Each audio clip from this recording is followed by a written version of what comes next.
Hello মা। হ্যাঁ বাবা, আমি তো শহরে আসছি। আপনি আমাদের শহরে আসছেন? হ বাবা, ডাক্তার দেখাইতে আসলাম। ও ডাক্তারের কাছে? হ বাবা। মা শোনেন, ডাক্তার দেখানো শেষ হইলে আমাদের বাসায় আসেন। ঠিক আছে বাবা, আমি আসতেছি, একটু পরেই আসতেছি। হ, 7-8 দিন থাকবেন।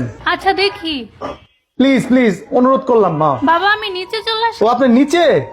মা আমি আসতেছি, দাঁড়ান। হ্যাঁ আসতেছি, দাঁড়ান। তোমার আশা লাগবে না, আমি উপরে আসতেছি। আচ্ছা আপনি উপরে আসেন, ঠিক আছে। আচ্ছা আচ্ছা। এই তোমার সমস্যা কি? তুমি কি আমারে ভালোভাবে দেখতে পারো না? কেন আমি কি করলাম? তোমার কেন দাওয়াত করে বাসায় মানুষ নিয়ে আসতে হয় কেন? হ্যাঁ, আচ্ছা মা, মা আসতে। শান্তি লাগে না তোমার কোনো সময়? আচ্ছা, মা আসতে আসুক। আমার 100 বার রান্না করা লাগে, 100 পদ রান্না করা লাগে। সে সকাল থেকে নাস্তা বানানো শুরু করতে হয় রাত্রে পর্যন্ত। তোমার কি কি বউরে ভালোবাসো না, বউরে কিছু মনে হয় না? তো মা মা করো কেন? মা দিয়ে কি করবা দুনিয়াতে? এ, মার সেবা করবো চুপ না? থাকো তুমি। মা সেবা করবা মানে তুমি ডাক্তার কাছে দেখে আসতা, দেখে এসে বাইরে রেস্টুরেন্টে খাওয়া, তুমি গাড়িতে তুলে দিত। তোমার এত সমস্যা কিসের? মা শহর আসছে, মাকে আসতে বলবো না? কেন তুমি আসতে বলবো বাসায়? বাসায় তো কি, হ্যাঁ আমি সারাদিন কাজ করি, তোমার কি ভালো লাগে না? আরে হ্যাঁ, একটু শান্তিতে একটু শুতেও পারি না। তোমার মা যতদিন থাকে সারাটা দিন আমার দিয়ে কাম করায়, একটু ঘুমাইতেও পারি না। তুমি এত অত্যাচার করো কেন আমার উপর? আর মা তো নিচে আসছে, আমি মা কি বলবো? নিচে আসছে, আমি কি করবো? মাথায় নিয়ে নাচবো? ফাইজলামি করে সবকিছু মাস্টার। তোমার মা এসে তোমার মারে তুমি কেমনে বিদায় করবো আমি জানি না। যদি বাসা ঢুকতেছে তুমি বাসার মুখের উপরে দরজা লাগিয়ে দিবা, বলবা যে আমার করোনা হয়েছে বা ডেঙ্গু হয়েছে, সামথিং একটা বলবা, বলে তুমি তার এখন বিদায় করবা। আমি বলে দিলাম একদম বাড়াবাড়ি করবা না, বাসায় যেন না ঢুকে।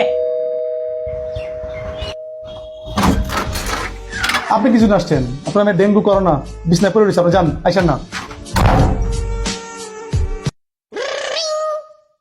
হ্যাঁ আম্মা। কে রে মা, বাঁধনের সাথে তোর কিছু হয়েছে? না তো কিছু হয়নি তো। তাহলে জামাই আজকে এরকম করলো কেন? আমি তো কোনোদিন বাঁধনের এরকম করতে দেখি নাই। আমার মুখের উপর দরজা লাগাই দিল, আমি অনেক কষ্ট পাইছি রে মা। আমি বাইরে যাই না, রে না, মা, তুমি তোর সাথে আসো। দেখা হইলো না। না রে থাক, তোরা ভালো থাক। যাইতেছো কাকে? জামাই নিয়ে আসিস বাসা। তুমি দাঁড়াও দাঁড়াও। থাক, আমার লেগে আবার কার্য করিস।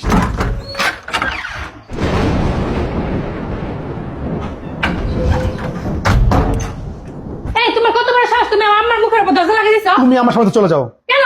তুমি তুমি একবার জিজ্ঞেস করছো কার মা? কার মা? তুমি ভাবছো এটা আমার মা? তা আমার মাকে মানা? চলে দূর হয়ে যাও। তোমার মতো নিমক হারাম ছোট লোক আমি জীবনও দেখি নাই। আমি তোমার মায়ের জন্য কি না করি, তোমার মাকে আমি নিজের মায়ের মায়ের চেয়ে বেশি ভাবি। আর তুমি আমার মায়ের কথা শোনা মাত্র তুমি একদম মানে একদম সব উল্টাই ফেলছো, মানে উগলাই ফেলে দিল সবকিছু। কেন? হ্যাঁ, আমার তোমার মা আমার মা মানা না? হ্যাঁ, আমার ভাইকে আসছে।